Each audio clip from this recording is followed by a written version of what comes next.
Hi friends, welcome back to my channel. നമ്മൾ ഈ കാണുന്നത് ഇൻഫിനിറ്റിയുടെ qx50 എന്ന് പറഞ്ഞൊരു മോഡൽ വണ്ടിയാണ്. അപ്പോൾ ഈ വണ്ടിയുടെ കംപ്ലൈൻറ്റ് എന്ന് പറഞ്ഞു കഴിഞ്ഞാൽ വണ്ടി ഓടിക്കൊണ്ടിരിക്കുന്ന സമയത്ത് ചില സമയങ്ങളിലായിട്ട് വൈബ്രേഷനാണ്. അപ്പം അത് ഫുൾ ടൈം ആയിട്ടില്ല. അപ്പോൾ നമ്മൾ ഇതിൻ്റെ ഇഗ്നിഷൻ കോയിലാണ് കാണുന്നത്. നമ്മൾ കമ്പ്യൂട്ടർ വെച്ച് സ്കാൻ ചെയ്ത് നോക്കിയ സമയത്ത് അതിൽ ഫോൾട്ടോ കാര്യങ്ങളൊന്നും കാണുന്നില്ല.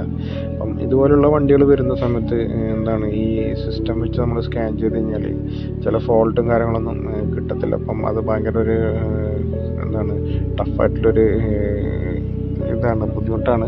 അപ്പം നമുക്കതിൻ്റെ ഇഗ്നിഷൻ കോയിലും കാര്യങ്ങളൊക്കെ നമ്മൾ പുതിയത് 3 വാങ്ങിച്ചിട്ടുണ്ട്. അപ്പോൾ നമ്മളത് ഇതിൻ്റെ ത്രോട്ടിൽ ബോഡിയും കാര്യങ്ങളൊക്കെ അഴിച്ചിട്ട് വേണം നമ്മൾ ഈ കാണുന്ന ഇഗ്നിഷൻ കോയിലും കാര്യങ്ങളൊക്കെ ഫിക്സ് ചെയ്യാൻ. ഇതുപോലുള്ള വണ്ടികൾ വരുമ്പം അതിൻ്റെ ഒറിജിനൽ സ്കാനറും കാര്യങ്ങളും ഇല്ലാന്നുണ്ടെങ്കിൽ നമുക്കതിൻ്റെ ചില മൈന്യൂട്ടായിട്ടുള്ള കംപ്ലൈൻറ്റും കാര്യങ്ങളും ഐഡൻറ്റിഫൈ ചെയ്യാൻ ഭയങ്കര ബുദ്ധിമുട്ടാണ്.